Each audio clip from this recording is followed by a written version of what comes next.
ప్రజారోగ్యానికి భరోసా కల్పించేలా రేవంత్ సర్కార్ వైద్య ఆరోగ్య శాఖలో సంస్కరణకు శ్రీకారం చుట్టింది. ప్రభుత్వ ఆసుపత్రుల్లో కార్పొరేట్ వైద్యం అందించేలా చర్యలు చేపట్టింది. 10 ఏళ్ల బీఆర్ఎస్ పాలనలో అగమ్యగోచరమైన వైద్య ఆరోగ్య శాఖను గాడిన పెట్టడంతో పాటు శరవేగంగా సేవలు విస్తరిస్తోంది. అందులో భాగంగా కొత్త ఆసుపత్రులను నిర్మిస్తుంది. ఆరోగ్యశ్రీ పరిమితిని పెంచింది. బడ్జెట్ లో వైద్య ఆరోగ్య శాఖకు బడ్జెట్ పెంచడంతో పాటు వైద్య పోస్టులను భర్తీ చేసింది. పేదలకు అండగా ఉండేలా సీఎంఆర్ఎఫ్ నిధులను పెంచింది రేవంత్ సర్కార్. 2025-2026 బడ్జెట్లో వైద్య ఆరోగ్య శాఖకు 12,393 కోట్లు కేటాయించింది రేవంత్ రెడ్డి ప్రజాప్రభుత్వం. అంతకు ముందు సంవత్సరంలో 11,468 కోట్లు కేటాయించింది. ఇక బీఆర్ఎస్ ప్రభుత్వం కేటాయించిన బడ్జెట్ తో పోల్చితే 10% నిధులు పెంచింది రేవంత్ ప్రజాప్రభుత్వం.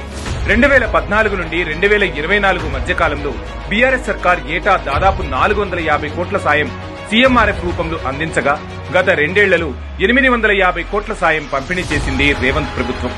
10 ఏళ్లలో రాష్ట్ర వ్యాప్తంగా 3,76,373 మంది లబ్దిదారులకు 1,685.79 కోట్ల ఆర్థిక సాయం అందించింది.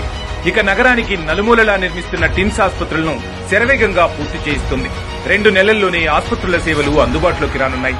బీఆర్ఎస్ పాలనలో కనీస సౌకర్యాలకు కూడా నోచుకుని ఉస్మానియా ఆసుపత్రికి గోషామహల్లో 26 ఎకరాల విస్తీర్ణంలో కొత్త భవనాలను నిర్మిస్తోంది. 2,700 కోట్లతో 32 లక్షల చదరపు అడుగుల విస్తీర్ణంలో 2,000 బెడ్ల కెపాసిటీతో అత్యాధునిక ఆసుపత్రిని నిర్మిస్తోంది రేవంత్ ప్రజాప్రభుత్వం. ఇప్పటికే రేవంత్ సర్కార్ ఏర్పాటు చేసిన డే కేర్ క్యాన్సర్ సెంటర్ల తరహాలోనే జిల్లాకు ఒక ఐ కేర్ సెంటర్ ను ఏర్పాటు చేయనుంది. అందులో భాగంగా 35 జనరల్ ఆసుపత్రుల్లో 64 ఏరియా ఆసుపత్రుల్లో ఆప్థమాలజీ సేవలను అందుబాటులోకి తేనుంది రేవంత్ ప్రజాప్రభుత్వం.